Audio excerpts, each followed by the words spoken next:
You got to get rid of the bad habits. All right, last For question, sure. JT. Yep. A guy, he tells he has a woman who he tells that he will provide for, right? He's in the provider male state, Yep. but he has a budget. Yep. He has a budget. He has numbers, income, what he's going to do, what he's not going to do. It's itemized. Yep. She says, "Well, if you're a real man, if you're a real provider, you won't set up a budget." What would you advise the guy to do? Nah, every woman not your woman. Yeah. You only need one. Like every woman not your woman. Here's the thing: a budget doesn't mean that I'm limiting the quality of your life, right? So a budget could mean that, hey, look, I want to give you this life in perpetuity. So even though I could spend 20,000 or whatever the number is she would like for him to spend on her every month, he might say, well, I could spend $20,000 a month on you for the next 2 years. But if we dial that back down to 5,000 or 3,000, I could spend that on you the rest of your life. And you'll still have you don't have to go to work. The bills will be paid. You could go on your girls' trip. We'll go on a nice family vacation a couple of times a year. We'll have a nice house, nice this, nice that, right? So I think lots of times people look at a budget like it's a bad thing, but really a budget is just a tool that allows you to keep track of what's coming in, what's going out, and the best businesses in the world make data-driven decisions. So a budget is just a tool that allows you to make data-driven decisions. So I could say, hey, look, we've been married 10 years or 5 years. I don't know how long you're supposed to upgrade the ring, but we've been married a few years. I want to upgrade your ring because you were cool with the budget that we had. You didn't know that that allowed me to save up the money. Now I can upgrade your ring. Now I can upgrade your car, right? You was driving the minivan when we first got together, right? But now I'm in space because I took that money that you would have went and spent, going on trips and living it up and ordering stuff off of Temu and Amazon. I took that money and I invested it, and now I got assets that allow you to get out of the minivan into the Porsche, right? And now you can eventually get to that lifestyle. And a budget only sound bad because people thinking that a budget is like, oh, you got $500 a month, take it or leave it, right? If the budget is $100,000 a month, you would never come anywhere near the budget, right? Unless you're just a crazy person. I mean, if you don't have a business, you just living your personal life, that's just not responsible, right? Mhm. So, I mean, a budget doesn't have to be a limitation, right? A budget is just a smart tool that we use to see what's going in, what's going out, and now we can make decisions that are better for both of us long term. So to that guy, I would definitely say not every woman is your woman, right? Find somebody that's okay with you saying, look, I want to be a provider. I want to take care of you, the kids, and whatever else we take on in a way that it's not burdensome for me, but it's also not forcing y'all to live high on the horse for a period of time, then come crashing down because you're gonna leave me anyway, right? So if I'm like, hey, look, man, I can't do this no more. I need you to go to Dollar General and start being the cashier so you can help out around here. And we got to take the kids out of private school and put them in, Compton shoot them up high school, right? Because that's what's free around here. All right, so that's what I would say to that person for sure. I agree. And as a man, you need a budget Yep.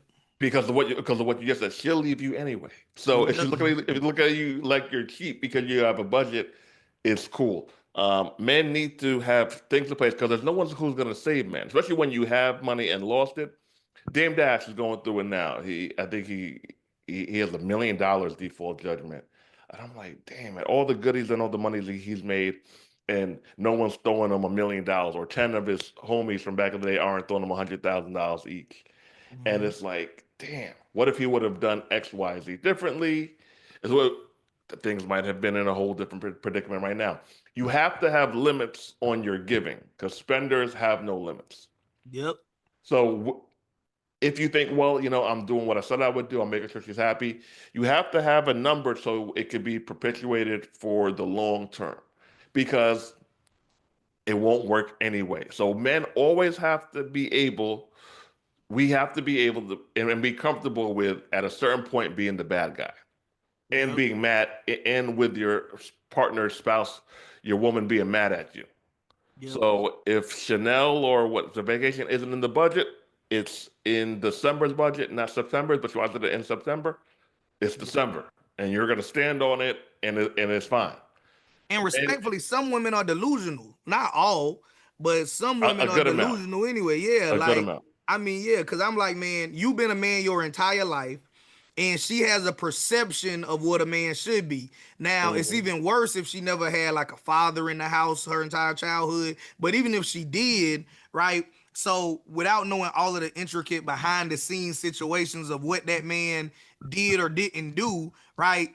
She's judging what all men should be or what you should be based off of what her dad was, her uncle was, or what she imagined them to be based off of what she saw or what she would want it to see in them, right? So we have a different plight, we have a different journey than them. So yeah, if you're trying to live your life based off of a female's imagination of what you should be without taking into consideration, like, hey, look, man, this guy's busting his butt every day, right? Being a provider and expects me to do what now, right? And in the same token, if the roles were switched, it would be called crazy.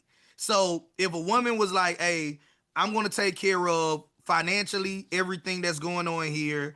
I'm going to be the provider. I'm going to be the security for the home, right? Anything that needs to be done, I'm going to take care of what needs to be done now and whatever needs to be done in the future. What I want you to do is keep the space clean, keep food in the house, take care of the kids, make sure they don't kill each other, and just keep an overall peaceful vibe, right? That's a bum as a man, right? That guy that's like, I cleaned the house, I made sure food was on the stove by the time she got off, the kids is good, the homework finished, they already washed, showered up in the bed, right? Most men would say, hey, look, do the bum. Right, you got that woman going out there and she working a double or 12 hours or whatever it is she got to do, and she paying all of the bills. And man, you sitting at the house watching TV, playing video games, talking on the phone, scrolling social media while she doing this and doing that, right? So as much as people like to say it ain't no gender roles, it's gender roles, right? People will just say it when it benefits them. Like, hey, Mm. it's in my benefit in this situation to pull the card that, hey, gender roles are bad.